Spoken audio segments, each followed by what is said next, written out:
A continuación vamos a presentar el paper identificando actividades de usabilidad integradas en la fase de planeación del ciclo de desarrollo de software seguro a través de una revisión. Tenemos como autores a Juan Lipán y Jenny Méndez. A continuación daremos paso a los autores.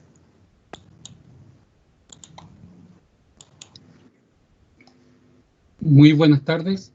¿Me avisan si ya se ve la presentación, por favor? Sí, perfecto. Okay. Ya. Buenas tardes. Mi nombre es Juan Lipán Mella. Soy estudiante egresado del Magíster de Ingeniería de Seguridad de la Información en la Universidad de Chile y voy a presentar la primera etapa de mi trabajo de tesis de proyecto de Magíster para optar al grado de Magíster de Ingeniería de Seguridad de la Información. Bueno, este es un proyecto que lo que hace es una propuesta, o lo que presenta es una propuesta de integración de actividades de usabilidad en la fase de análisis de requerimiento en una metodología de desarrollo seguro, ¿ya? Este es un trabajo que lo realizo con mi profesora guía y coautora de este artículo, la doctora Jenny Méndez Alegría. Bueno, lo primero es indicar que este es un trabajo, o esta tesis, lo que busca es relacionar la usabilidad y la seguridad, ¿ya? La idea es generar soluciones que sean más seguras, pero que a su vez incorporen temas de usabilidad para facilitar el uso de los sistemas o de los aplicativos, ¿ya? Bueno, este trabajo describe la primera etapa de mi trabajo de tesis, que es el objetivo de esta primera etapa es identificar las actividades de usabilidad que deben incorporarse en una metodología de desarrollo seguro para la etapa temprana del desarrollo, es decir, las etapas de análisis de requerimiento, ¿ya? Bueno, para esto lo que busca este trabajo es abordar la problemática de la toma de requerimiento. Como ya se sabe, la toma de requerimiento es una de las etapas tempranas del desarrollo de software, y lo que busca es identificar cuáles van a ser las funciones, las limitaciones y los alcances de los sistemas de software, ¿ya? Y que lleva desde el mundo real a un mundo de sistemas. Por lo tanto, esa es una gran problemática que hoy día existe y que hoy se aborda de distintas formas y con distintas metodologías, ¿ya?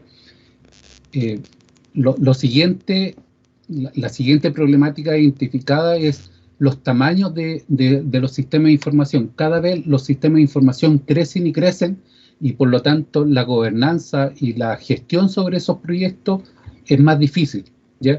Son más complejos tanto para diseñarlo, construirlo e implementarlo, ¿ya? Y la tercera problemática descrita es la falta de conocimiento. Hoy día no existe mucha información, mucha investigación que asocie la usabilidad y la seguridad. Por lo tanto, es un tema que no está totalmente abordado, y que hoy faltan herramientas que permitan unir ambos mundos y desarrollar software que incorporen ambos factores, ¿ya? Y finalmente, cómo compatibilizar la seguridad versus la usabilidad. Y un caso típico de esto es la autenticación o la doble autenticación, que por un lado la doble autenticación lo que hace es entregar más sistemas más seguros para abordar la cadena más frágil de la seguridad que va asociada al usuario, versus la usabilidad y lo complejo que puede ser para un usuario utilizar sistemas de doble autenticación. Por lo tanto, acá en este punto de la problemática busca encontrar un equilibrio entre la seguridad y la usabilidad, ¿ya? Ahora, para esta primera etapa del objetivo de mi trabajo de tesis, lo que se desarrolla es una revisión sistemática, ¿ya? Y en esta revisión sistemática se realiza a través de una metodología validada, que es de la doctora Kitchenham, ¿ya?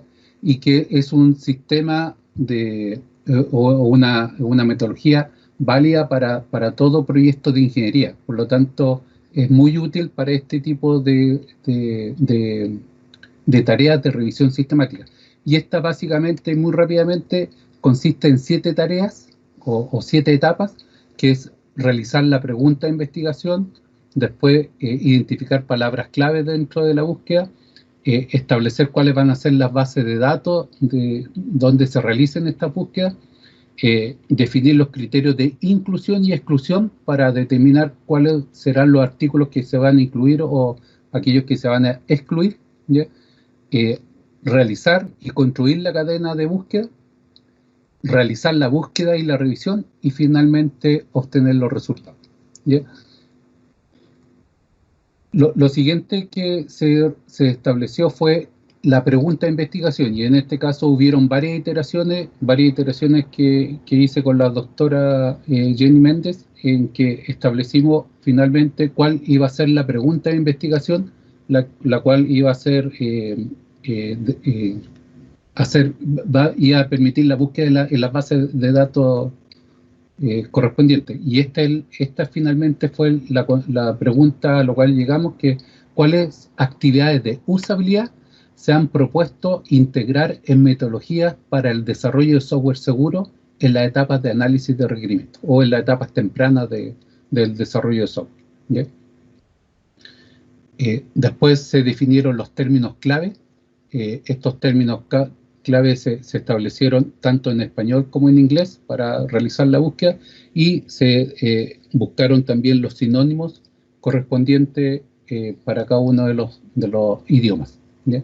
Y acá en esta tabla podemos revisar cuáles fueron los términos clave que se buscaron y que se definieron, ¿ya? Y estas son las bases de datos a las cuales se establecieron por la experiencia que tenía la doctora, y además por el conocimiento, que son bases de datos bien utilizadas para este tipo de proyectos, que es la EEE, la IEEE, la ACM, la Web of Science, la Scopus y la Springer, ¿ya? En esta base de datos se establecieron los criterios de inclusión. Entonces, lo primero es se estableció todos aquellos documentos que tuviesen relación con la fase inicial del proceso de desarrollo de software, es decir, las etapas iniciales como la toma de requerimientos. Después, aquellos documentos que tuviesen relación con actividades de usabilidad en etapas de desarrollo de software seguro, ¿ya? Otro criterio de inclusión eran documentos que estuviesen en español o en inglés, y se consideraron artículos publicados a partir del 2009, es decir, los últimos 11 años. Ahora, como criterio de exclusión, se estableció que tuviésemos acceso al documento completo, ¿ya? El segundo es que se consideraron solo los términos y los sinónimos definidos anteriormente en los términos. Solo esos términos eran los que se buscaban en la revisión sistemática. No se consideraban documentos distintos a que fuesen artículos, ya sea conferencias o journal, y en revistas. Solo ese tipo de documentos se establecieron.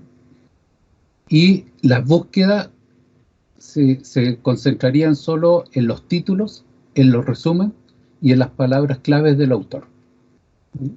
Estos eran los criterios de inclusión y exclusión, y con esto se desarrolló la cadena de búsqueda para todas las bases de datos, para las 5 bases de datos elegidas. Como resultado de esas búsquedas, primero indicar que solo se encontraron documentos en inglés, ningún documento en español. Para el caso de IEEE se encontraron 10 documentos, en Web of Science se encontraron 33 documentos, y el ACM 1.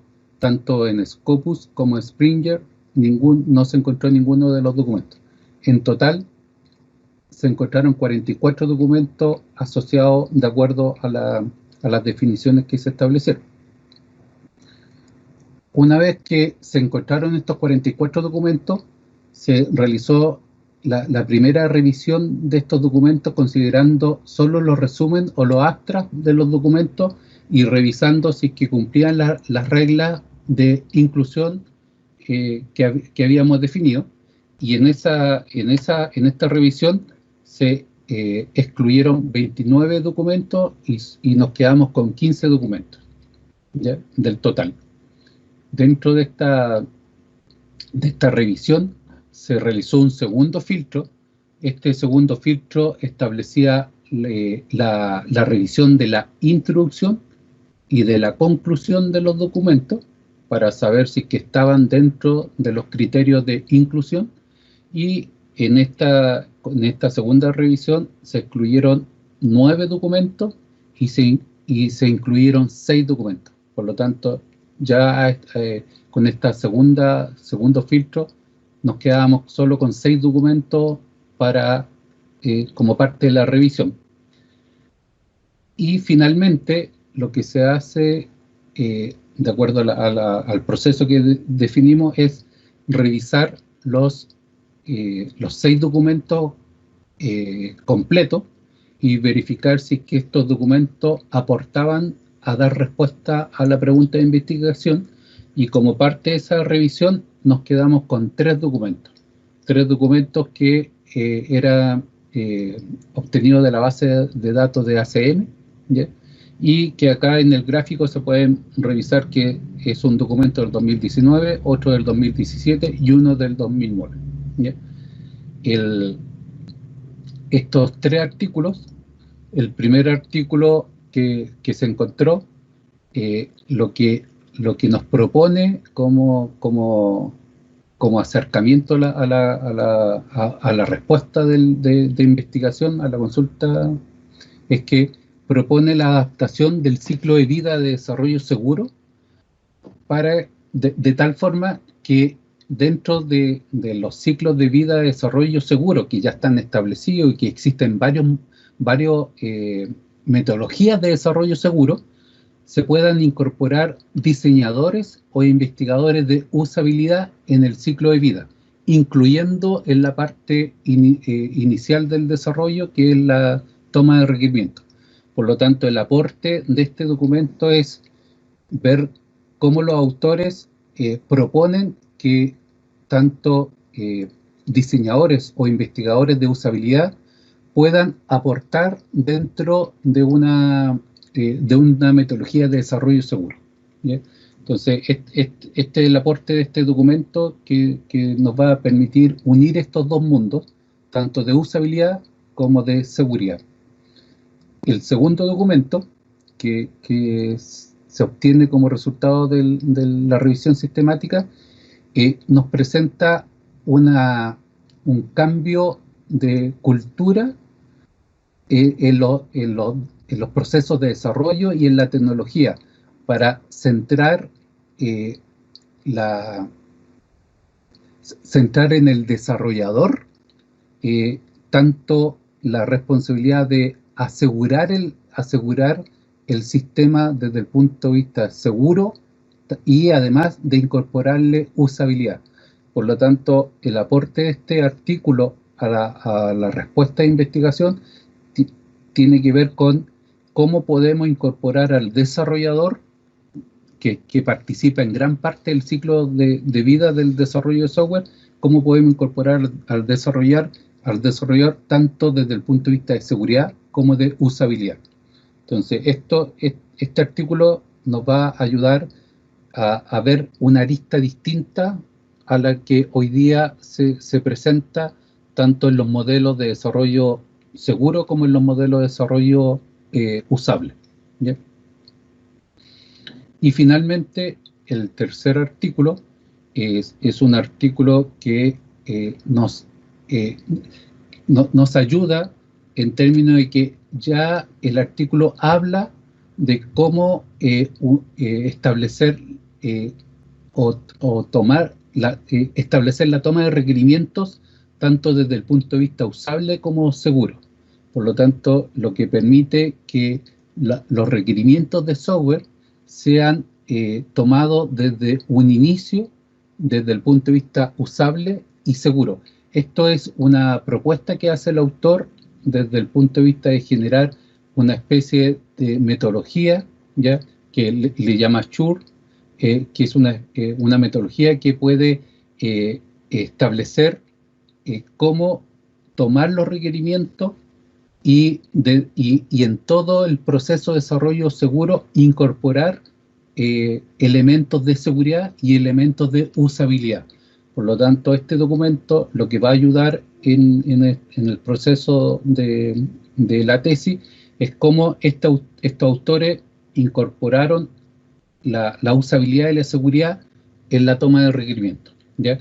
Ahora, esto lo que busca principalmente es proponer una forma de cómo mejorar o incrementar incluso la usabilidad en la toma de requerimientos y que de tal forma sean trazables en todo el ciclo de desarrollo de software, ¿ya? Estos son los 3 artículos que dio resultado la búsqueda sistemática, ¿ya? Y como parte de todo el artículo se establecieron 3 grandes conclusiones. La primera tiene que ver que temas o trabajos de investigación que hablen de actividades de usabilidad en metodologías de desarrollo seguro no son muchas, ¿ya? No hay mucho artículo o mucha investigación asociada a este punto en particular.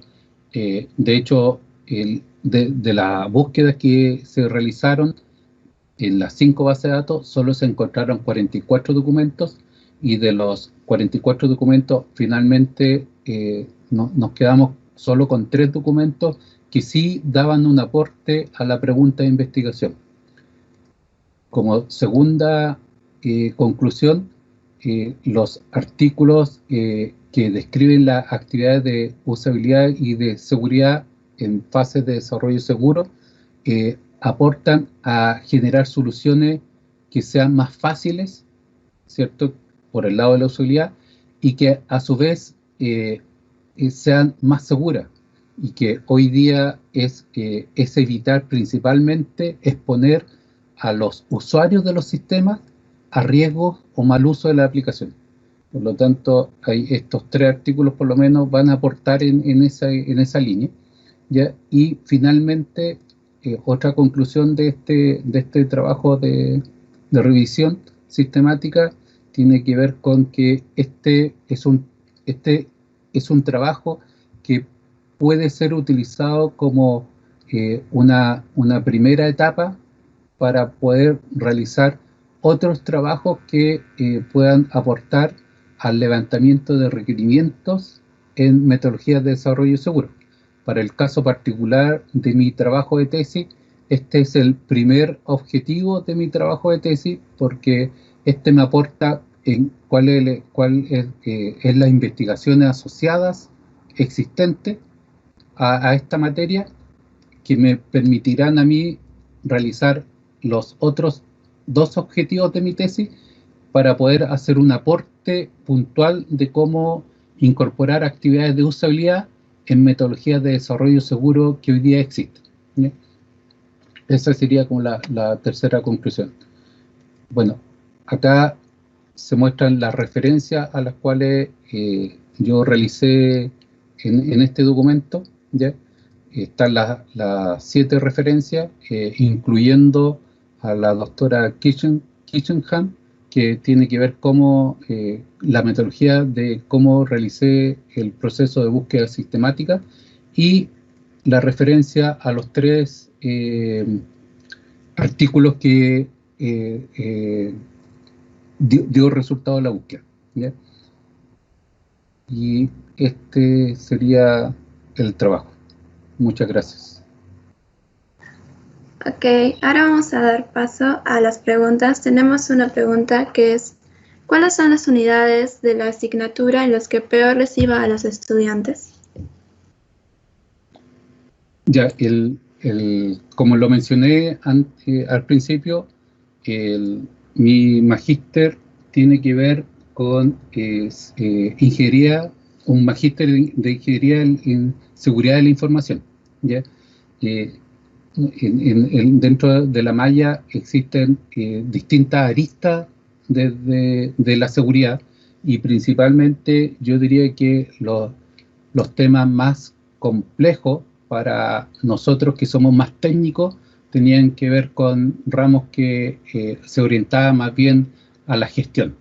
Creo que ramos asociados a cómo gestionar era lo que más nos costaba, dada nuestra formación base que tiene que ver con más temas técnicos. Ya cuando veíamos más temas técnicos y orientados a la seguridad, se nos hacía mucho más fácil. Ok, bueno, tenemos más preguntas, pero por cuestiones de tiempo les vamos a agradecer. Ha sido una excelente presentación. A continuación tenemos la presentación de los autores. Manuel Bolaños González, César Collazos Ordóñez y Francisco Gutiérrez Vela, con su paper Marco de referencia para medir el nivel de aceptación tecnológica por parte de adultos mayores. Caso de estudio, asistentes virtuales. A continuación damos paso a los autores. Bueno, es importante recalcar que esta investigación, o este estudio de investigación, es una parte inicial y fundamental de mi tesis doctoral, que tiene como objetivo definir un modelo para el desarrollo de experiencias lúdicas basadas en ambientes colaborativos y ubicuos para apoyar la interacción social o la integración social de adultos mayores. Y también está relacionado con el proyecto Pergamex, que se realiza con varios grupos de investigación de universidades españolas, que tiene como propósito el diseño de experiencias de juego pervasivas usando asistentes virtuales para promover el envejecimiento activo en personas mayores. Entonces, basado en esos proyectos de investigación un poco más grandes, por así decirlo, nuestro trabajo, nuestro estudio, pues es una base inicial pero fundamental para esos proyectos. La agenda a desarrollar es una introducción del problema, algo sobre asistentes virtuales, definición del caso de estudio y la metodología utilizada, los resultados, conclusiones y trabajos futuros y las referencias utilizadas. Actualmente estamos en una sociedad altamente o totalmente digital y la tecnología le debe servir, en este caso a los adultos mayores, para facilitar su vida. Así como las personas jóvenes o los niños disfrutan de la tecnología y la utilizan continuamente, a las personas mayores también se les debe brindar esa posibilidad para que se mantengan activos mentalmente, lo cual los llevará necesariamente a verse activos también físicamente, mantener una buena salud. La tecnología les va a permitir obtener o reforzar su conocimiento. Esa información que obtienen la pueden utilizar en diferentes actividades, ya sea para trabajo, para actividades de recreación, para comunicarse no únicamente con su entorno familiar, sino con su entorno social, con amigos, con compañeros, y por qué no obtener nuevos amigos, conseguir y realizar nuevas actividades de manera grupal. Necesariamente cuando los adultos llegan a cierta edad, sus objetivos fundamentales son tener una buena calidad de vida, manteniéndose activos física y mentalmente. Cabe recalcar obviamente que no todas las personas mayores se van a desarrollar o van a tener los mismos cambios a medida que aumenta la edad. Pueden haber cambios fisiológicos, cambios psicológicos, cambios en su actividad mental, pero de alguna manera la tecnología debe apoyar esos cambios y ellos deben poder utilizar esa tecnología para su propio beneficio. Según el estudio de la Organización de Naciones Unidas sobre el estudio poblacional, Dice que en el 2019 7.7 billones de personas estamos habitando el mundo, ¿sí? Y el 9.1% son personas mayores de 65 años. Y se dice que este porcentaje de adultos mayores se puede incrementar rápidamente debido al aumento en la expectativa de vida. La edad de expectativa de vida está aumentando. Y se espera que para el 2050 la población de personas mayores a 65 años llegue a ser de un 16%. Ese incremento de adultos mayores hace que las personas que trabajan o que desarrollan tecnología necesariamente tengan que mirar hacia este tipo de usuarios, porque cada día es más común que las personas mayores utilicen dispositivos o sistemas tecnológicos para recreación, para trabajo y algo muy importante, para cuestiones o tareas relacionadas con su salud.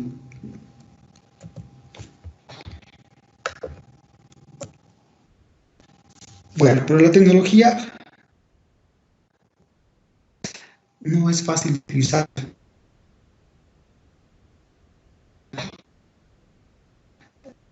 Sí, nos ofrecen clientes a usar diferentes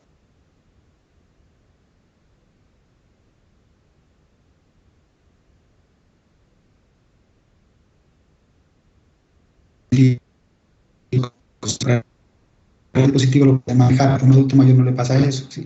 Hay que hacerles un manual, prácticamente un conjunto de pasos muy fácil de entender, ¿sí? Para que puedan de alguna manera poder tomar y utilizar esos dispositivos. La aceptación y la usabilidad de tecnología son problemas muy comunes y actuales con los adultos mayores. Básicamente, cuando se desarrollan sistemas tecnológicos, se busca que sean estables, que sean robustos, que sean confiables, pero se dejan de lado aspectos fundamentales, sobre todo para usuarios adultos, como es la accesibilidad, sistemas que sean atractivos, ¿sí? Puede ser de manera visual, que sean fáciles de usar, y muchas veces se piensa que con tener una interfaz que maneje una buena gama de colores, que tenga letra grande, que maneje sonidos, eso es suficiente para que una persona mayor use y acepte la tecnología. Pero muchas veces no se tiene en cuenta que lo fundamental para que un adulto mayor acepte y utilice la tecnología es que le vean una utilidad. Es decir, un sistema tecnológico difícilmente le va a crear una necesidad a un adulto mayor. El adulto mayor lo que mira o lo que tiene en cuenta es que ese sistema tecnológico, ¿sí?, le supla una necesidad real que él tiene. Es decir, que sea útil para resolver un inconveniente o una necesidad que él tiene. Es decir, la tecnología no le debe crear la necesidad al usuario. Si el adulto mayor mira la utilidad en el dispositivo, seguramente lo va a usar y esto lo va a llevar a aceptar esa tecnología. Trabajamos con asistentes virtuales. Bueno, primero porque los dos proyectos que les mencionaba, necesariamente el desarrollo de estrategias lúdicas tendrán como base asistentes virtuales, porque para nadie es un secreto que asistentes virtuales como Alexa, como Siri, de pronto como Google Assistant, como Bixby, se están convirtiendo en elementos casi que de la vida cotidiana para ayudar a diferentes tipos de personas a realizar o facilitar sus actividades, ¿sí? Y en nuestro caso, como vamos a trabajar con personas mayores, algo muy importante es la interfaz que utilizan. La interfaz oral facilita mucho el trabajo con este tipo de usuarios, porque los adultos mayores difícilmente o van a ver complicado de pronto el digitar comandos o el utilizar un dispositivo, manipular un dispositivo para activar otro. Entonces la interfaz oral les facilita mucho el trabajo, no requiere mucho aprendizaje para utilizarlos y obviamente en nuestro proyecto lo que queremos es que de alguna manera el nivel de aceptabilidad de esas experiencias lúdicas que queremos desarrollar sea bastante alto. Ya enfocándonos directamente en el trabajo realizado, el objetivo fundamental era determinar el nivel de aceptación de los asistentes virtuales inteligentes por adultos mayores, y en nuestro caso específico de la ciudad de Pasto, en el departamento de Nariño, en Colombia. Pasto es una ciudad que se encuentra al sur del país, es una ciudad de alrededor de 600.000 habitantes, en donde sobre todo las personas mayores son muy arraigadas a su cultura, a sus ancestros, y realizan actividades todavía, muchas, basados en lo que le dejaron sus ancestros. Se decidió trabajar con grupos focales, pues porque es una buena metodología para obtener información de manera fácil e información precisa, para lo cual en este caso trabajamos con 4 grupos. Ahorita miraremos cómo dividimos esos grupos, y se tomó como asistente virtual para este caso el Echo Dot de Amazon, más conocido como Alexa. Los 4 grupos, cada uno conformado por 6 integrantes. En el primer grupo ubicamos personas que se reúnen de alguna manera por una asociación o por un grupo de amigos, pero que están en contacto al menos 1 o 2 veces al mes. En el segundo grupo trabajo con personas que tienen definida una actividad diaria de hacer ejercicio, ya sea caminar o acá lo que se llaman los grupos de ejercicio, que están en Pasto, se están conformando casi que en todos los sectores o barrios de la ciudad, pero ya tienen estas personas dentro de esa actividad diaria realizar ese ejercicio. Un tercer grupo que lo denominamos intelectuales, conformado por docentes e investigadores universitarios, y un cuarto grupo en donde están personas que se encuentran en un centro de atención al adulto mayor, o lo que llamamos acá un hospital geriátrico. Se trabajó con los grupos una encuesta y una entrevista semiestructurada. En la encuesta se pretendía obtener información básica, pues para caracterizar a los adultos, como la edad, si se consideran autosuficientes, si tienen alguna enfermedad, si están medicados, si viven solos, si trabajan, y la edad de los integrantes oscilaban entre 61 y 83 años. También en la encuesta se preguntaba sobre para qué utilizarían ellos un asistente virtual, para qué actividad la utilizarían. Y en la entrevista semiestructurada, pues básicamente 4 interrogantes, uno que nos comenten o nos respondan cómo se sintieron la interacción con ese dispositivo, cuál fue su sensación. A otra, cómo consideraron la interacción, si fue fácil, si tuvieron complicaciones. Luego que nos describan su experiencia resaltando los aspectos positivos, y que describan su experiencia resaltando los aspectos negativos o a mejorar, o que se deban mejorar en ese asistente virtual. Para cada uno de los grupos se configuró, se explicó cómo funciona el asistente, se configuraron todas las funciones, como el manejo de listas, de agendas, hacerle preguntas a Alexa, los juegos que tiene, sintonizar una emisora, etc. Ellos interactuaron con el dispositivo y luego respondieron la encuesta y la entrevista semiestructurada. Cabe resaltar que el 100% de los participantes consideran que al menos para una actividad utilizarían un asistente virtual. Pues las más relevantes para compañía y comunicación, el 62.5%, para recordatorios un 29,16%, para ayuda en actividades cotidianas un 45,83%, y para actividades relacionadas con aspectos médicos como consultas, toma de medicamentos, un 50%. En esta tabla se resaltaron o se registraron los aspectos positivos y las recomendaciones más importantes que realizaron los participantes.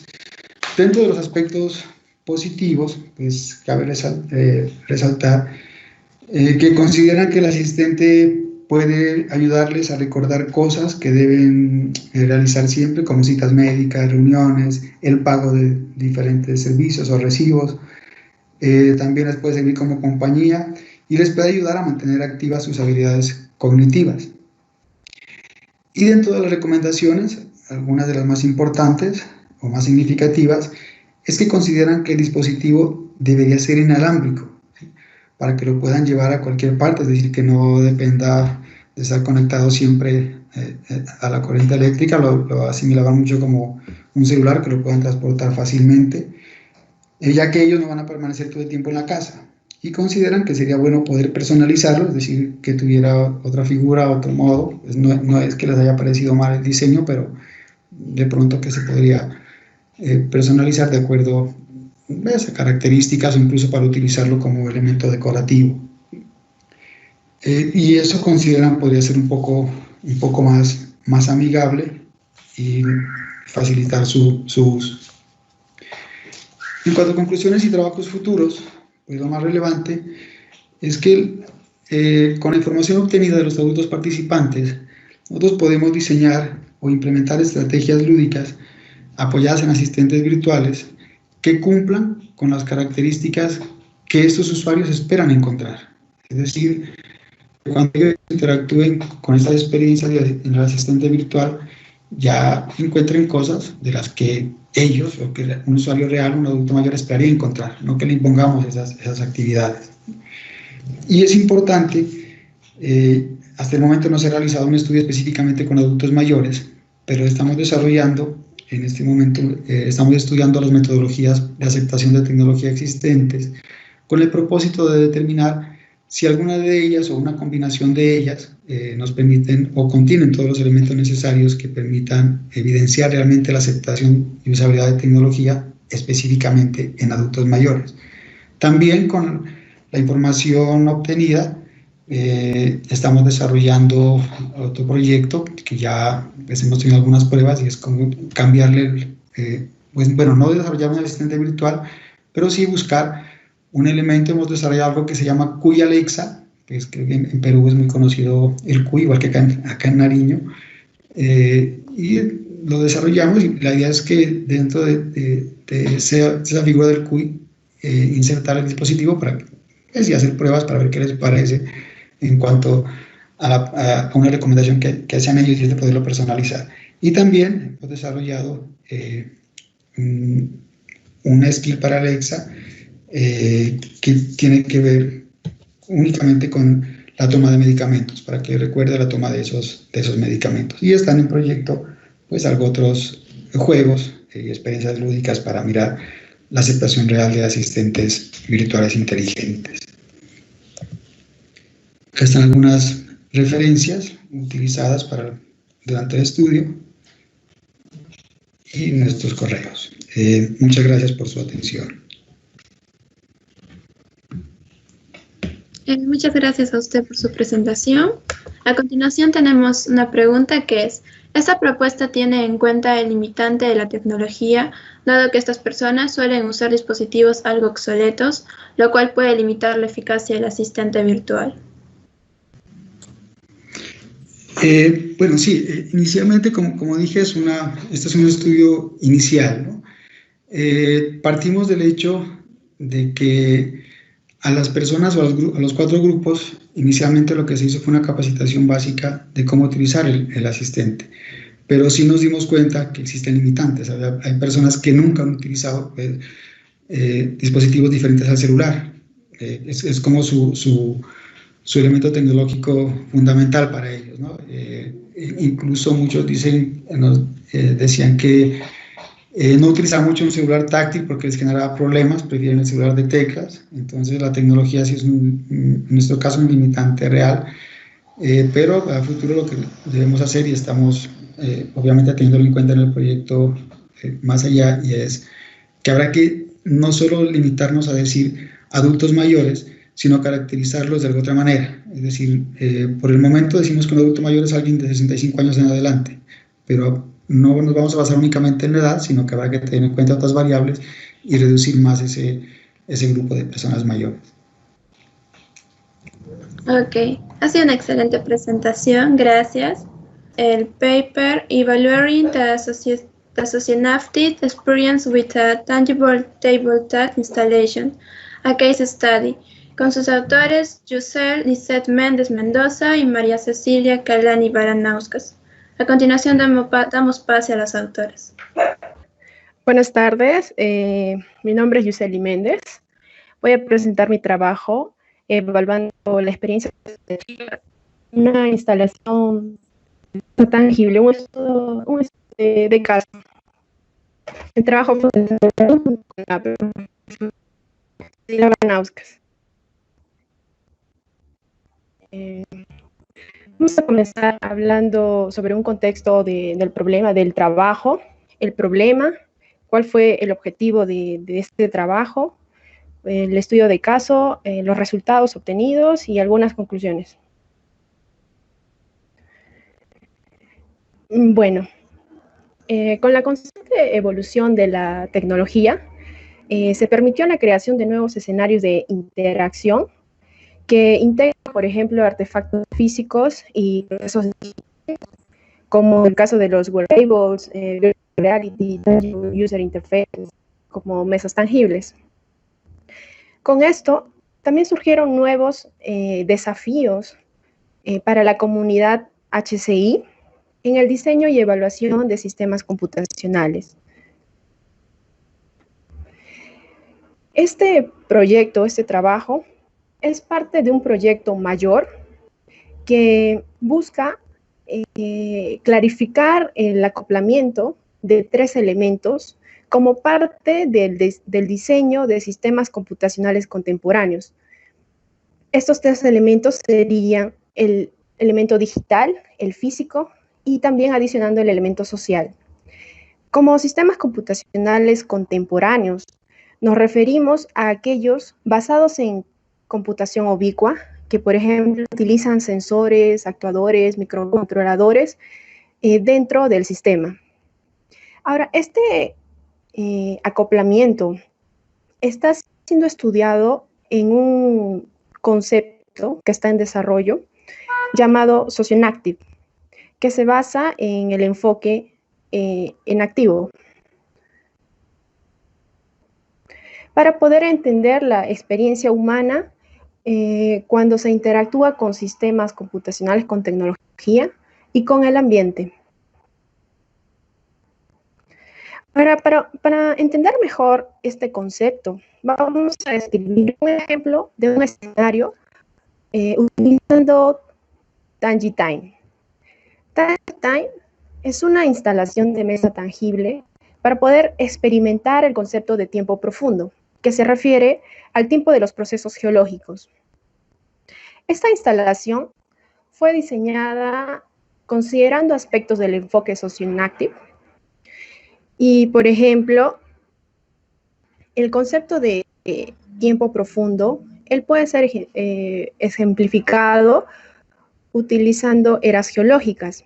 Entonces, en esa instalación consiste, lo que se hace es una proyección aleatoria de imágenes sobre las eras geológicas y se tienen 5 objetos tangibles representativos de cada era con los que se puede interactuar con la instalación. De acuerdo al manipulado, tipos de retroalimentación de feedback, como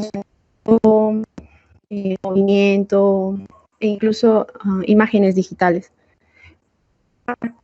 ¿Cómo se materializa ese acoplamiento de esos 3 elementos en TangiTime? Como podemos ver en la imagen, ¿no? Entonces, objetos como el que vemos está siendo atractivo para las personas al momento de ver sobre la mesa. Entonces, los objetos se encuentran sobre la superficie de la mesa.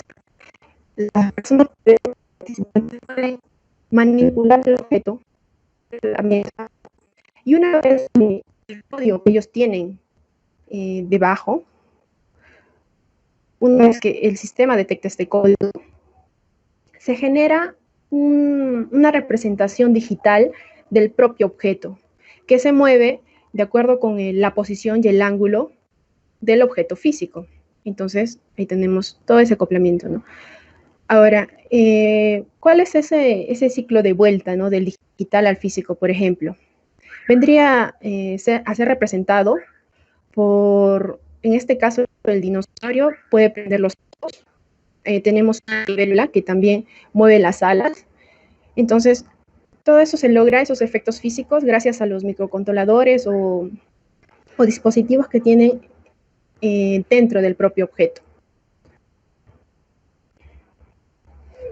Ya, a ver.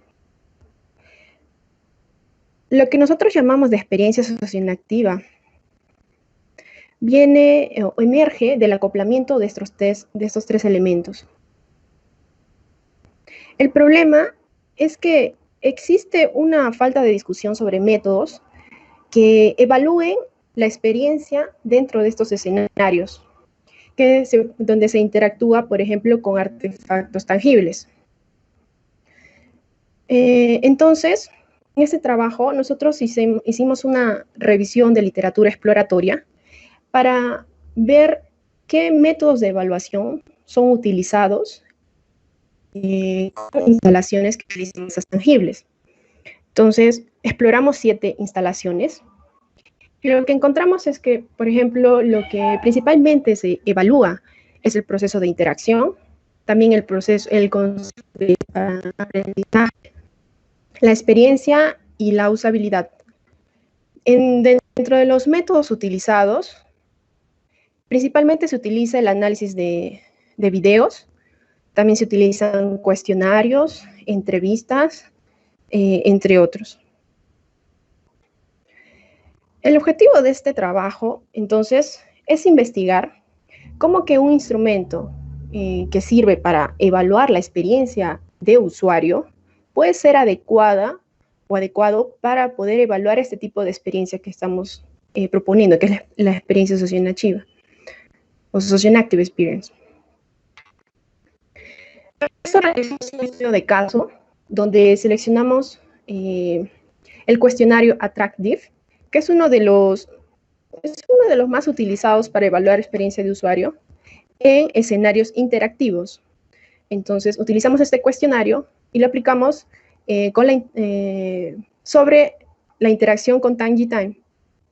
Ahora, este cuestionario consiste de una escala de 7 puntos que tienen pares de palabras. Y lo que se evalúa es, por ejemplo, la cualidad pragmática, que está relacionada con las funcionalidades del sistema, las cualidades hedónicas, que están relacionadas con aspectos emocionales, y cuán atractivo es la experiencia o la interacción con alguna instalación. En este caso, se realizó en el Núcleo de Informática Aplicada a la Educación de la Universidad de Campinas. Participaron 12 personas, que 7 eran miembros del grupo Interali y 5 del NIEGI. Y de estas 12 personas, solo 7 participaron como evaluadores. Una duración de aproximadamente 2 horas. Fue el procedimiento. La primera fase fue una introducción. La instalación entonces se proyectó sobre la superficie de la mesa un video relacionado con este concepto. Y después hubo una fase de exploración donde las personas, ¿no?, se colocaban alrededor de la mesa y simplemente exploraran y descubrieran qué es lo que sucedía cuando interactuaba la instalación. Donde se utilizó cuestionario, pero llenarla, ¿no? Ahora, las respuestas de los participantes son colocadas en una herramienta online del mismo instrumento de evaluación y se generan 3 diagramas con los resultados. Entonces, por ejemplo, en el portafolio de resultados y en el diagrama de valores promedio,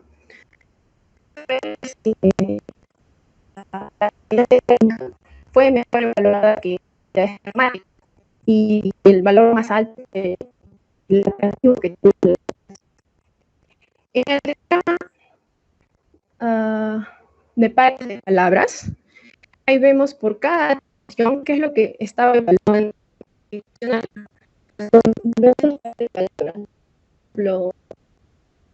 Si fue simple, complicado,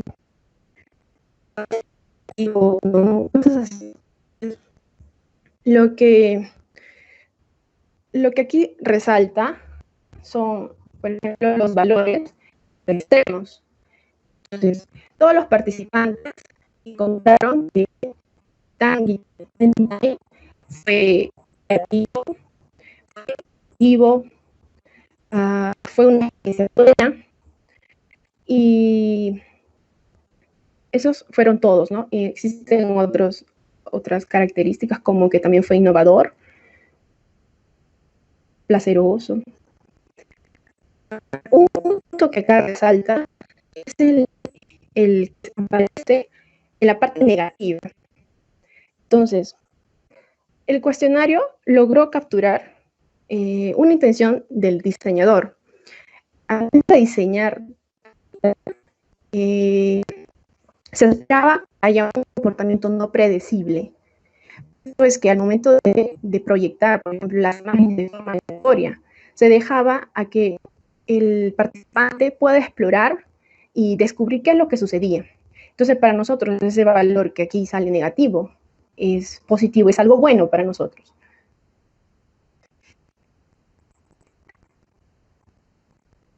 Ya. Ahora, ese instrumento que utilizamos sí evaluó aspectos importantes de como la aceptación de los aspectos,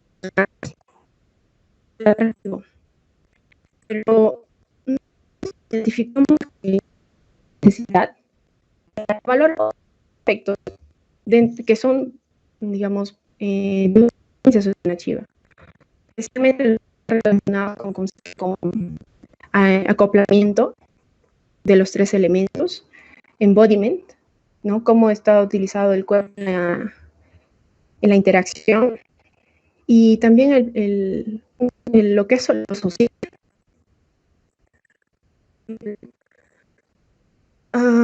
Respecto al acoplamiento, consideramos que el sistema computacional debería incorporar consideraciones de diseño para los ámbitos físicos, sociales, que es la interacción. Y la pregunta es, ¿cómo evaluar ese acoplamiento de esos tres elementos? Al embodiment también, ¿no? ¿Qué consideraciones deberían incorporarse en los sistemas?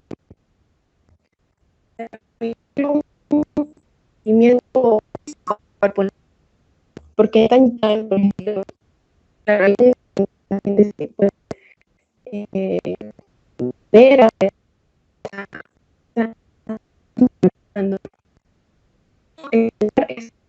el diseño, ¿no?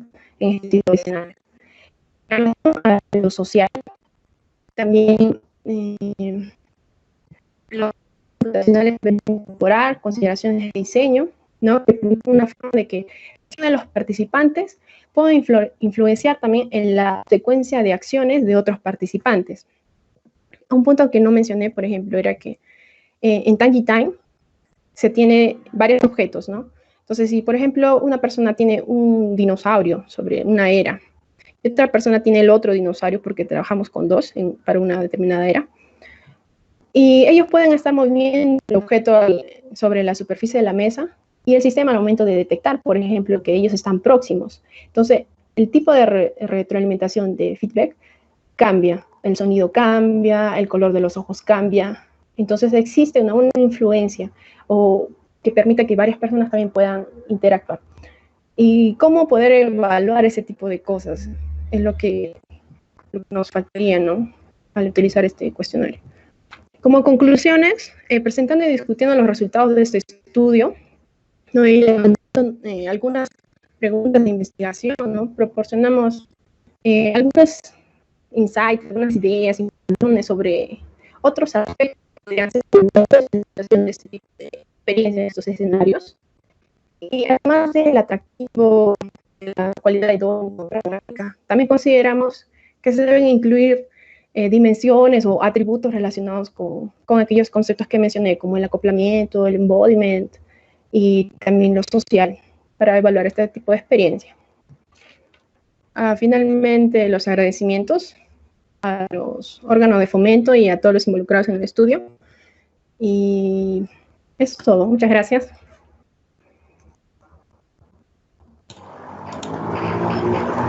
Muchas gracias a ustedes por la presentación. A continuación tenemos una pregunta que es, ¿evaluar al mismo tiempo aspectos emocionales y funcionales no afecta a los resultados? No, son parte de, o sea, los aspectos emocionales son parte de una, parte de la experiencia. Y también los funcionales ayudan para saber, por ejemplo, qué tipo de cosas podrían modificar o mejorar para poder mejorar la experiencia que está surgiendo de esa interacción con alguna instalación, ¿no? Ok, tenemos otra pregunta. Es de los datos que puedes obtener al realizar este tipo de evaluación, como la cualidad, pragmática, hedónicas, entre otras, ¿el método propuesto es la mejor forma de cuantificarlos?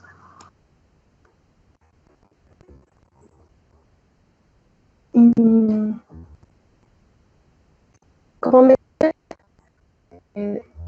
sé a qué se refiere con método. Supongo que lo que utilice el cuestionario. Como mencioné, ese cuestionario es uno de los más utilizados, por eso lo seleccionamos. Entonces quisimos seleccionar uno de todos los que existen, ¿no? ¿Y cuál era el más utilizado? Y poder aplicarlo para saber qué es lo que se estaba evaluando. Por eso era que se hizo este estudio, para ver qué es lo que se estaba realmente evaluando de la experiencia y qué cosas nosotros podríamos considerar para, digamos, adicionar en dirección que queremos evaluar. No sé si respondí su pregunta. Ok, sí, muchas gracias. Ha sido una buena presentación. Gracias. A continuación tenemos a los autores Iván Irraola Real, Alberto Collantes Arata y Leslie Moreira Cáceres, con su paper Cyber Exposed at Preparatory, Classmates and Teacher Using Social Networks and Life Satisfaction. Damos pase a los autores.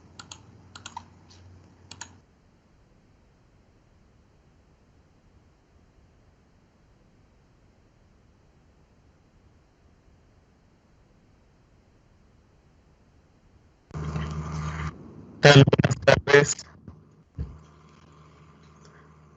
¿Aló? ¿Me está escuchando bien? Sí, ya voy a compartir pantalla ya. Ya, ok.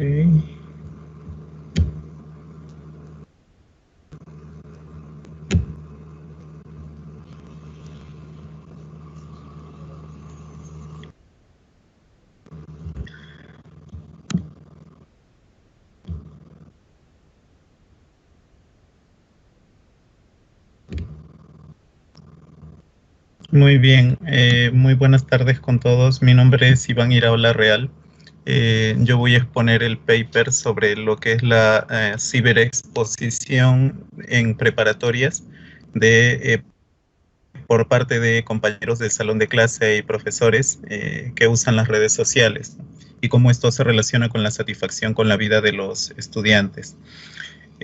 Justamente la motivación del paper radicaba en estudios con alumnos de secundaria, con alumnos de preparatoria, para ser exactos, quienes, como sabemos, con bastante frecuencia hacen uso de las redes sociales.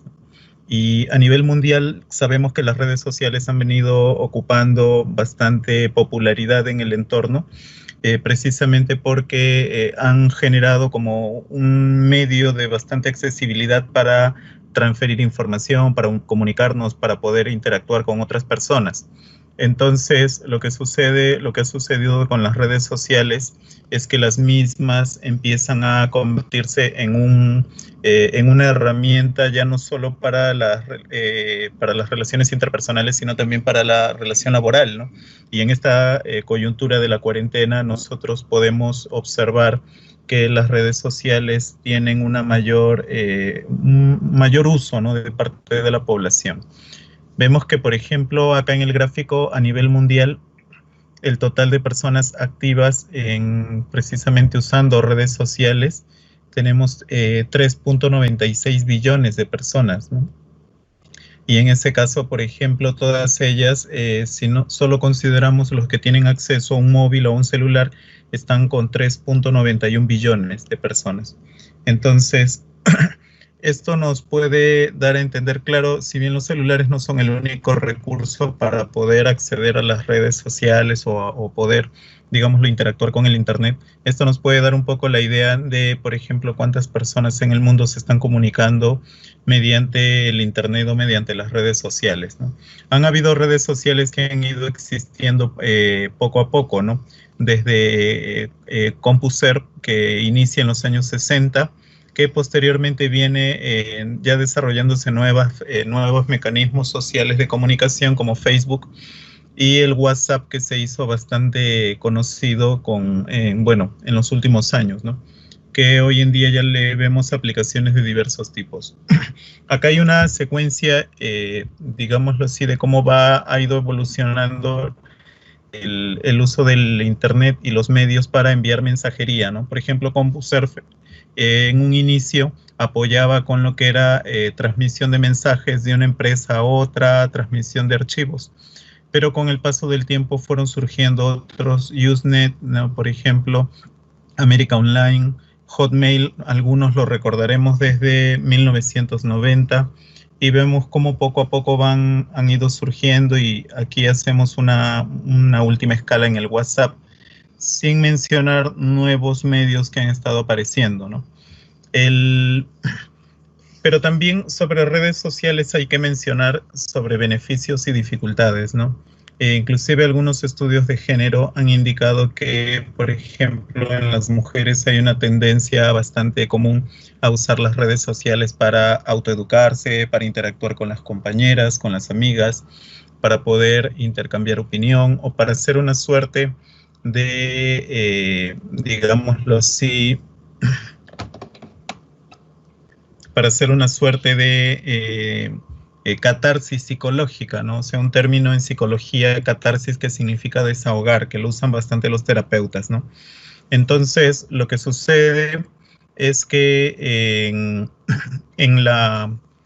el entorno de las redes sociales también se analizan desventajas, ¿no? Por ejemplo, preocupa el detalle de cómo algunos adolescentes condicionan su vida personal, su autoconcepto en función a lo que los compañeros piensan de ellos por lo que publican en las redes sociales, ¿no? Entonces, en ese caso se han visto estudios anteriores, ¿no? El año pasado, por ejemplo, un estudio también se publicó en relación a cómo publicar en redes sociales influía en el nivel de bienestar psicológico y satisfacción con la vida, solo si, bajo la condición, solo si el adolescente tenía un nivel de autoestima adecuado. Ya, entonces, para no caer en el desorden que publicar en las redes sociales siempre es útil, entonces se analizó cuál era la condición para que el adolescente se sienta satisfecho con su vida y tenga buen bienestar psicológico. Y se identificó que la condición era que tenga una elevada autoestima. Pero por el contrario, hay adolescentes que han reportado desventajas, y no solo adolescentes, ¿no? Por ejemplo, también hay reducción de autoestima, porque algunos, por ejemplo, se condicionan mucho por los comentarios negativos que sufren, por de repente opiniones de terceras personas, ¿no? Muchos reducen sus círculos sociales por querer comunicarse más por internet, ¿no? Y en estos casos, por ejemplo, hay un desbalance también en las nociones de seguridad, ¿no? Hoy en día que se hablan de competencias digitales, las nociones de seguridad, por ejemplo, también tienen que ver con esto, ¿no? Entonces, hay muchos estudios que ven las desventajas y desventajas. Acá estoy mencionando algunos, inclusive, por ejemplo, sobre la depresión, ¿no? Cómo algunas personas pierden la facilidad, la habilidad de comunicarse cara a cara con alguien por preferir las redes sociales, y como también muchas personas prefieren, o como muchas personas a veces se deprimen por el hecho de manejar también solo redes sociales.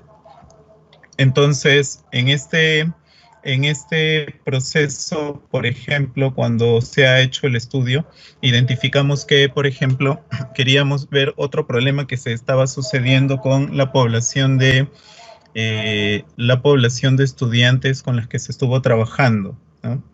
Esta población de estudiantes, por ejemplo, describía con bastante frecuencia que sus docentes y sus estudiantes, sus compañeros, a veces publicaban fotos de ellos en las redes sociales, ¿no? Entonces, en algunos casos la gente lo toma como algo muy normal, ¿no? Que, bueno, publico una foto en mis redes sociales, en mis estados de WhatsApp, ¿no? Con mis amigos o algo que está sucediendo en el salón de clase. Sin embargo, esta práctica ha llegado al extremo de que algunos profesores también hagan eso, ¿no? Hay profesores que publican, por ejemplo, sus estados de WhatsApp con sus alumnos o publican fotos con sus estudiantes, sin pedir, obviamente, la autorización de los estudiantes, ¿no? Entonces, es allí donde vino la preocupación por esto, ¿no? Por ejemplo, qué tan ventajoso o desventajoso podría ser, ¿no? Entonces, el propósito del presente estudio, cuando se conversó con los co-investigadores, con los coautores, era, por ejemplo, si influía o no, en qué influía en su bienestar psicológico, ¿no? De los adolescentes. Entonces se identificó claramente que en ellos, por ejemplo, podía haber una relación, porque ya estudios previos indicaron que sí había una relación entre exponer su vida en redes sociales y su satisfacción con la vida, pero cuando lo hacían ellos mismos, cuando el mismo adolescente exhibía su vida en redes sociales. Entonces el objetivo que se planteó fue el siguiente, ¿no? Identificar la relación predictiva entre la exhibición, la exposición en las redes sociales de parte de estudiantes y docentes y la satisfacción con la vida en adolescentes peruanos. Entonces se planteó una hipótesis, ¿no? Que la exhibición en las redes sociales de los adolescentes, o sea, por parte de sus docentes, predice positivamente la satisfacción con la vida. Y la otra hipótesis fue la siguiente, ¿no? O sea, la exhibición en las redes sociales de adolescentes por parte de sus compañeros predice lo que es la satisfacción con la vida, ¿no? Entonces, acá tenemos la última hipótesis, ¿no? De parte de sus compañeros de clase, ¿no? Como cuando los compañeros exponen la vida de un estudiante, de un compañero en las redes sociales, si eso se vincula o no con sus niveles de satisfacción con la vida. Entonces, se procedieron a hacer algunos análisis. La muestra fue una muestra focalizada de 93 estudiantes, precisamente predominantemente varones, ¿no? Y bueno, un grupo menor de mujeres, el 30% fue mujeres entre 16 a 19 años, ¿no? La media la estamos viendo acá, tenían 17 años, ¿no? La media, 17 años. Y bueno, en muchos casos lo que estábamos identificando era también la procedencia, ¿no? Por ejemplo, 62 estudiantes, ¿no? Eran de Lima y otro porcentaje, 16 estudiantes, o sea, 17.2 eran de provincia, ¿no? Entonces, luego se procedió a ver las escalas, se realizó una escala, se construyó una escala sobre lo que era la ciberexposición en las redes sociales, y en esta escala, por ejemplo, una escala que, en sí constaba de un total de 16 ítems, y en esta escala, por ejemplo, se colocaron 4 subescalas, ¿no? La primera escala de ciberexposición en las redes sociales era una escala de 4 dimensiones, o sea, era una escala multifactorial, en la cual, por ejemplo, la primera subescala en el coeficiente alfa de Cronbach, ¿ya? La primera subescala la estamos viendo con adecuados niveles de confiabilidad, ¿no? Por ejemplo, 0.80 para la subescala de ciberexposición por parte de mis compañeros. Vemos 0.83 para la subescala de ciberexposición por el docente, 0.73 para la subescala de exhibición por mí mismo, y 0.76 para la subescala ciberexposición por mis padres, ¿no? O sea, también aquí se quería ver esa relación, como los padres también exponen la vida de sus hijos. Y en ese caso se tomó otra escala, se aplicó otra escala, la escala de Ed Diner, ¿no? Una escala de satisfacción con la vida. La escala de Ed Diner de satisfacción con la vida es una escala bastante conocida internacionalmente. Bueno, en el campo de la psicología la emplean bastante. Es una escala bastante compacta, tiene 5 ítems, su potencial de Cronbach generalmente es alto. Entonces, esta escala la sometimos a una evaluación, a una prueba de validez del análisis factorial exploratorio con la prueba del Kaiser-Meyer-Olkin, ¿no? El KMO, que lo ideal en el KMO para que sea válida una escala es que sea 0.50 para arriba, ¿no? 0.50 para arriba, entonces aquí tenemos que la escala salió 0.77 a más, ¿no? Y bueno, nuestro test de esfericidad de Bartlett arrojó que fue significativa, ¿no? Vemos acá el P de significatividad. La escala tiene un nivel de significatividad bastante adecuado. Vemos su chi cuadrado acá y los grados de libertad, ¿no? Entonces, el alfa de Cronbach, el coeficiente de consistencia interna de alfa de Cronbach fue 0.79.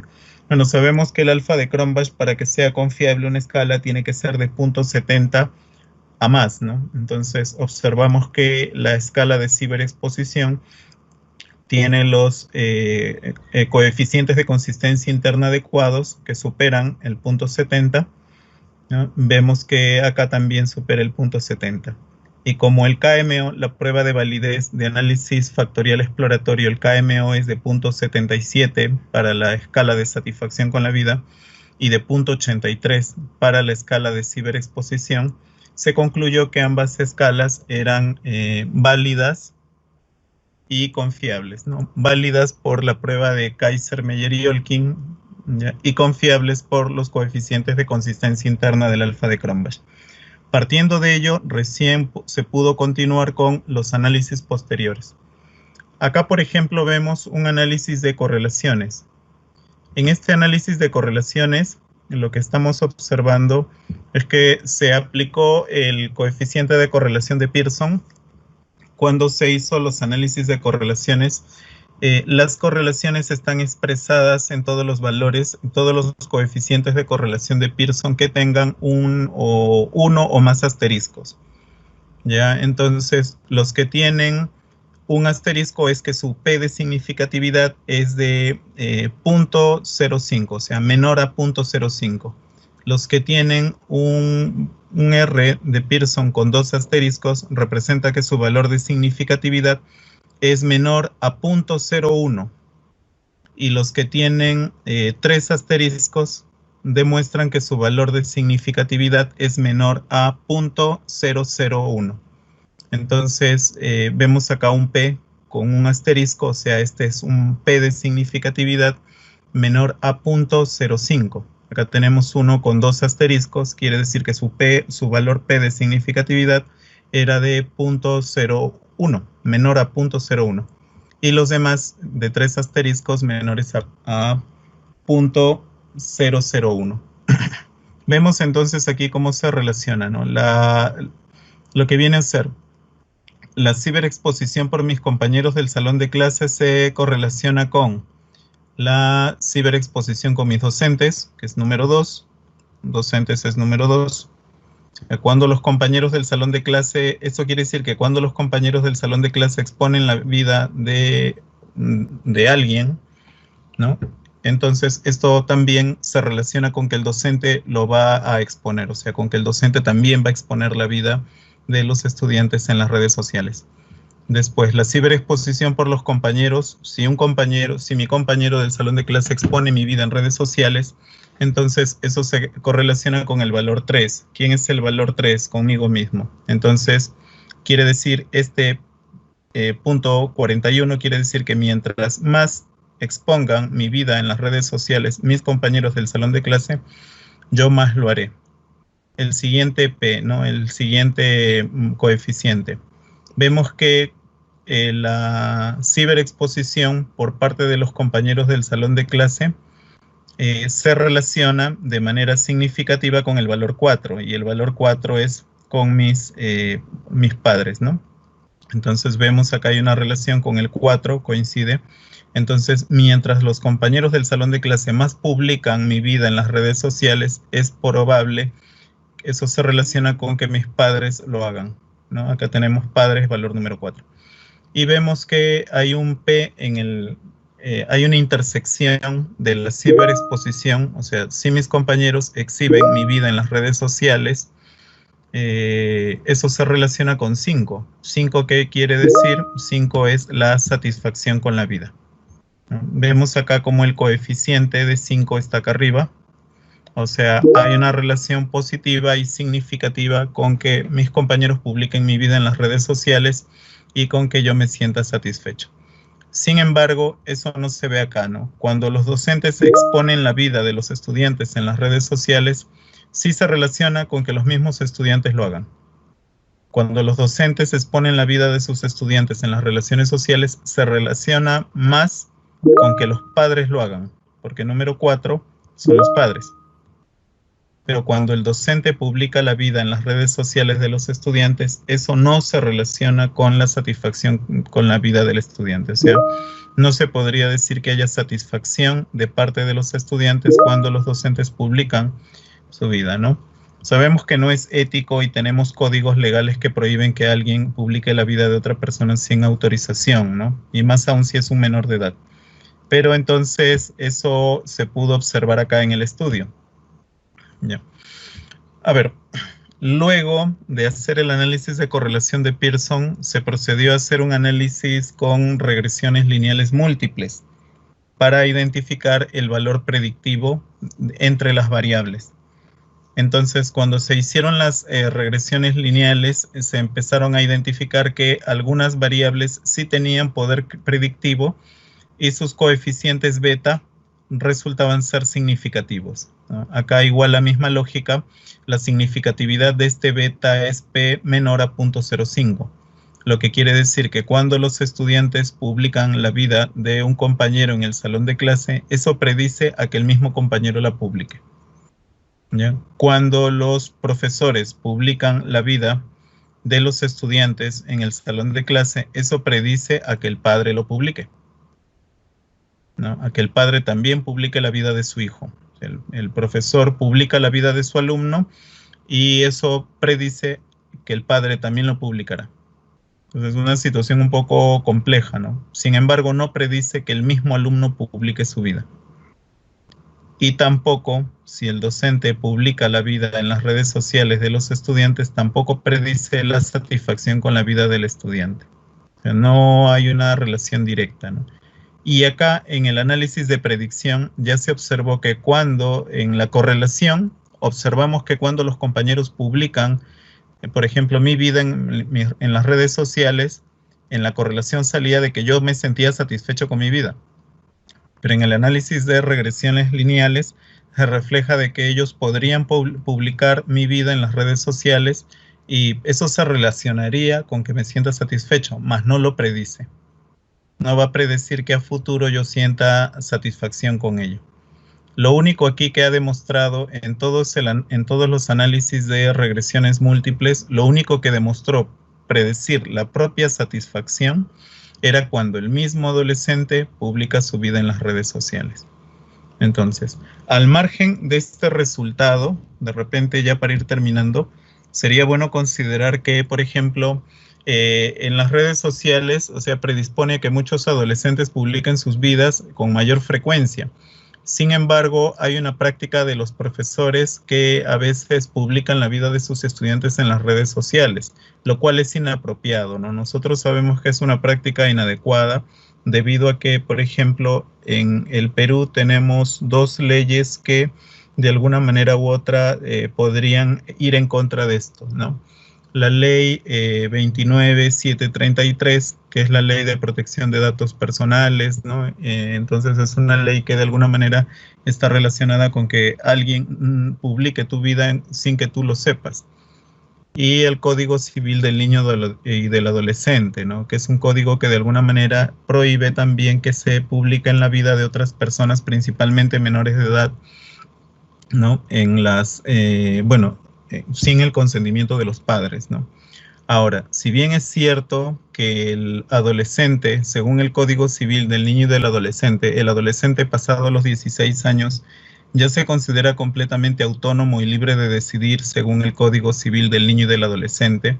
Y es más, en los artículos se estipula que puede formar parte de sindicatos, buscar un trabajo o contraer matrimonio si es que hay una supervisión de un psicólogo o un juez, ¿no? El mayor de 16 años tiene cierta autonomía, pero él mismo debería autorizar que lo publiquen, ¿no? Su vida en las redes sociales, ¿ya? Entonces, es un tema un poco delicado que atenta en cuestiones éticas, ¿ya? Porque a simple vista, por ejemplo, los resultados aquí que indican, ¿no? Que para los adolescentes hay niveles de satisfacción con la vida cuando ellos mismos publican sus vidas. ¿Ya? No se refleja que cuando los profesores o los compañeros publican la vida de ellos en las redes sociales, ellos se sientan contentos. El estudio comprueba que no hay una predicción. O sea, si los compañeros y mis docentes publican mi vida, o sea, lo que yo hago en la escuela, lo publican en las redes sociales, eso no va a predecir que yo me sienta satisfecho conmigo, ¿no? Con mi vida. Eso solo se logrará si yo mismo publico mi vida personal en las redes sociales. Sin embargo, acá también planteo eso, ¿no? Hay que no caer en la precipitada idea de que usar las redes sociales genera gran satisfacción psicológica, ¿no? No hay que caer en eso.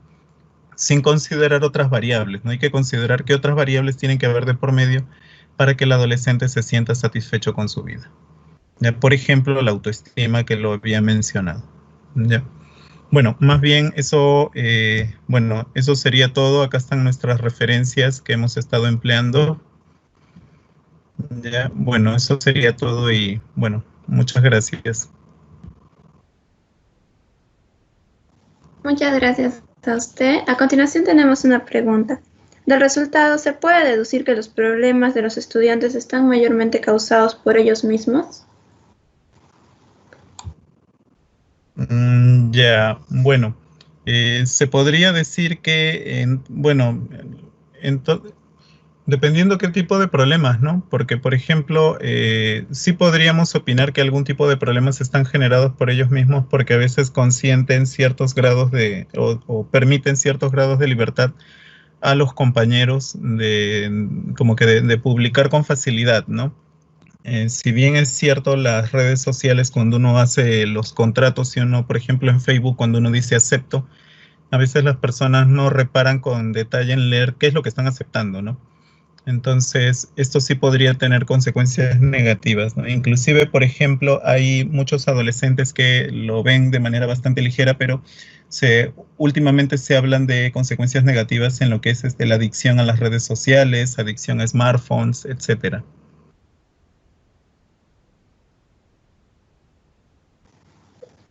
Ok, ha sido una excelente presentación, muchas gracias. A continuación, tenemos la presentación de Jefferson Torres Perru y Pablo Torres Carrión con su paper Clustering Analysis of Usability in Websites of Higher Technological Institute of Ecuador. Damos pase a los autores.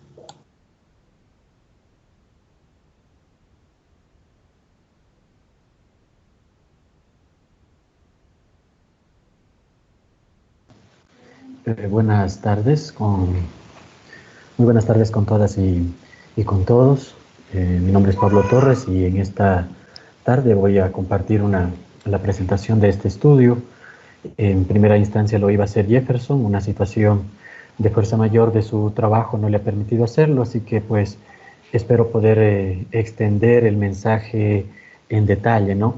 Dentro de este proyecto yo he sido un profesor más bien de apoyo.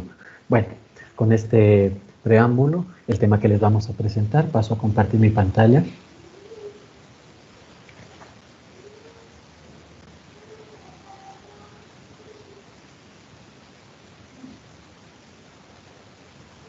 Sí. El tema que les vamos a presentar es un análisis de clúster, un análisis de grupos de usabilidad en sitios web de las instituciones de educación superior, particularmente son los institutos tecnológicos en el Ecuador, ¿sí? Este estudio se ha realizado en el Instituto Tecnológico Loja, con el apoyo de la Universidad Técnica Particular de Loja, en la cual yo me debo. Bien,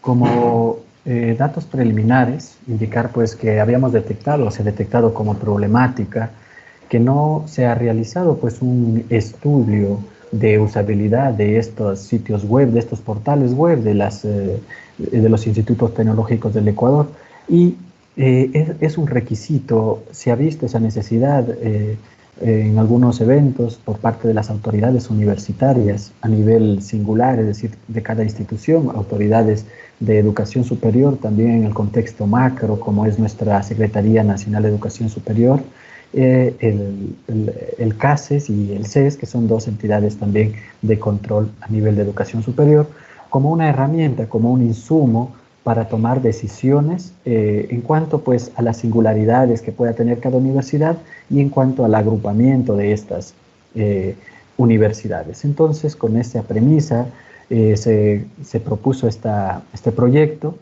tomando en cuenta de que tenemos en el Ecuador 83 institutos técnicos y tecnológicos, de los cuales son 34 públicos y 49 privados. Estudios previos en el Ecuador se ha realizado por investigador de la Universidad Nacional de Loja, que aplicó esta herramienta Sirius, que ya luego la vamos a ver, que es una herramienta que permite medir la usabilidad a través de heurísticas. Es una tesis se la desarrolló como parte de una tesis de doctorado en el año 2011. El doctor Chamba hace su estudio con 24 universidades del Ecuador y hace un estudio de tipo general, ¿no? Midiendo solamente las universidades que pertenecían a la red CEDIA, la red de una red de investigación en el Ecuador, y utiliza pues Sirius con CAMINS, que nosotros le hemos tomado también de ahí como un ejemplo, ¿no?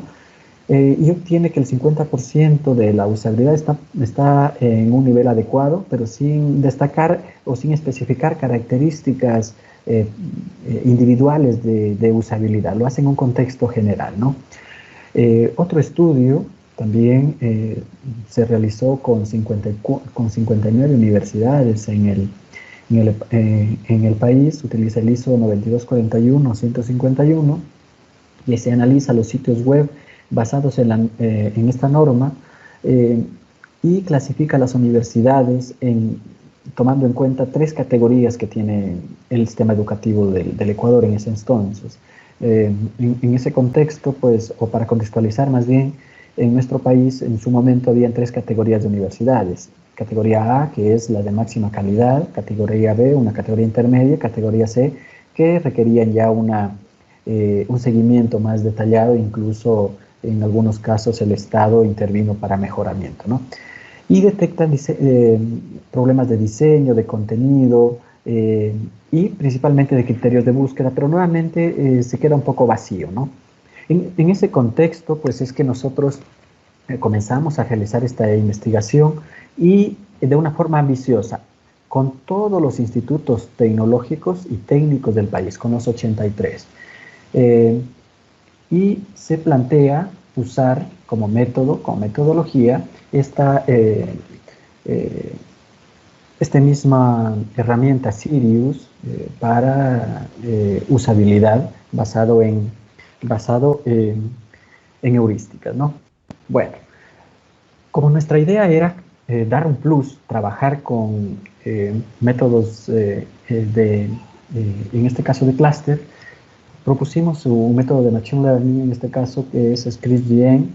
CrisDN clasifica, tiene normalmente 6 fases, ¿no? En este gráfico ustedes pueden ver 3 de ellas. La primera es justamente eso, el comprender el ámbito del negocio. Nosotros sabíamos que son 83 institutos de educación superior.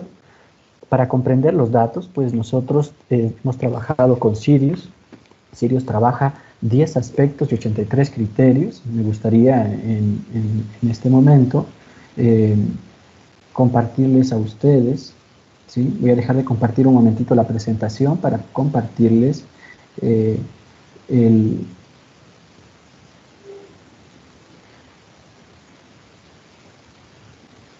¿sí? Este documento en Excel, que es el documento de heurísticas, que ustedes lo pueden descargar directamente. Me confirman si lo están viendo, al documento. Bueno, entonces, básicamente este documento de heurísticas de Sirius es un poco para contextualizar cómo se lo trabaja. Pues tiene 10 aspectos. El primero son aspectos generales que tienen que ver un poco con los objetivos del sitio, la coherencia, el nivel de actualización, datos de diseño general, el idioma o los idiomas que está considerando, también datos que tienen que ver con la identidad de la información, lo que informa, lo que proporciona el proveedor, los contenidos, el eslogan, los mecanismos de contacto. El tercer aspecto es la estructura de navegación. Miren que en el tercer aspecto tenemos 14 criterios, ¿no? Cada uno tiene una cantidad de criterios. Miren, en el primer aspecto tenemos 10, en el segundo 7, bueno, y así sucesivamente, ¿no? En la parte de estructura y navegación tenemos 14 criterios que tienen relación justamente con la arquitectura de la información, navegación del sitio, que no hayan enlaces rotos, redundancia de los enlaces, control del número de elementos, bueno, que haya un mapa de navegación del sitio, ¿no?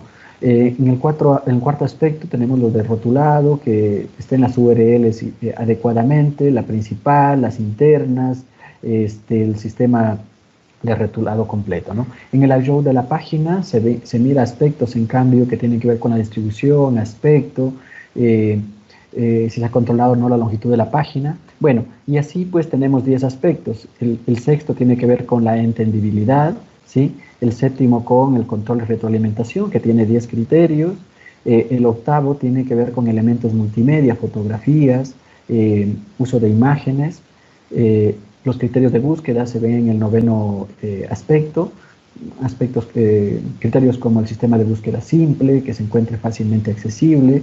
Y finalmente el sistema de ayuda. Miren, estos son los 10 aspectos que tiene este sistema basado en heurística Sirius, y en total, sumando todos los criterios, ustedes vieron que en unos aspectos son más, en otros menos, pues nos quedan un total de 83 criterios. Bueno, dejo de compartir esto y regreso nuevamente a la presentación. Bueno, entonces en este contexto ya teníamos los datos, levantamos los datos de todos los institutos tecnológicos del Ecuador, y el siguiente paso, pues dentro de esta metodología CRIS-DM, es la parte de preparación de los datos. Los datos, al venir ya estructurados, no requieren pues mucha preparación. El siguiente paso es justamente pasar ya al modelado.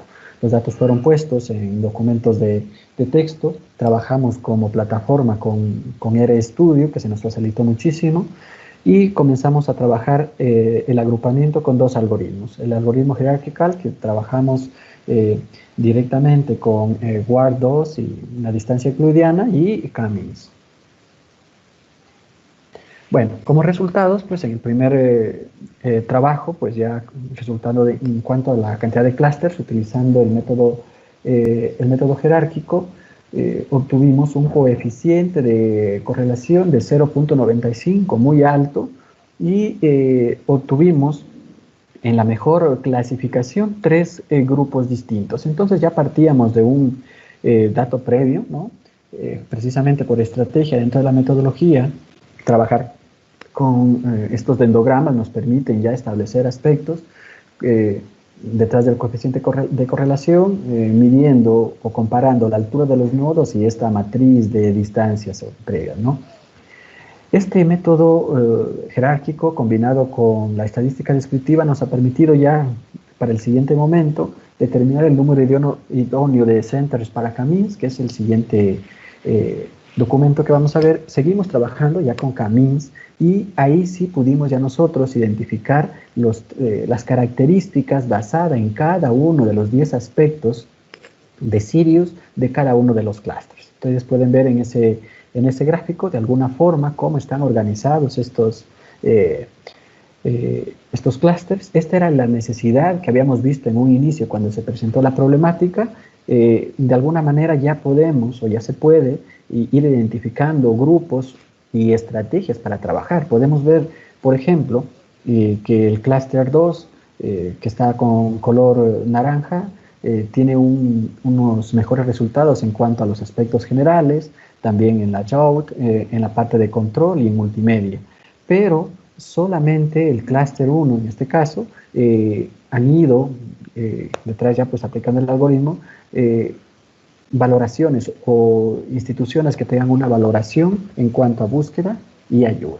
¿Sí? Bueno, esta era una de las necesidades, es decir, identificar características de estos grupos para establecer estrategias. En cuanto ya a datos específicos, en esta tabla, que también está en el documento y ustedes la pueden revisar ahí, podemos ir viendo ya cada uno de los clústeres en relación con cada uno de los 10 aspectos, ¿sí? Entonces, se puede ver en un contexto macro que el promedio de usabilidad es mayor en ese primer clúster. En el segundo clúster es el más bajo promedio de usabilidad, aunque tiene algunos puntos altos. Y el tercero, pues, el clúster es más o menos regular. Esto se refleja mejor en este diagrama de bigotes, ¿no? Ahí podemos ver cómo el clúster 1 tiene una media alta, ¿no?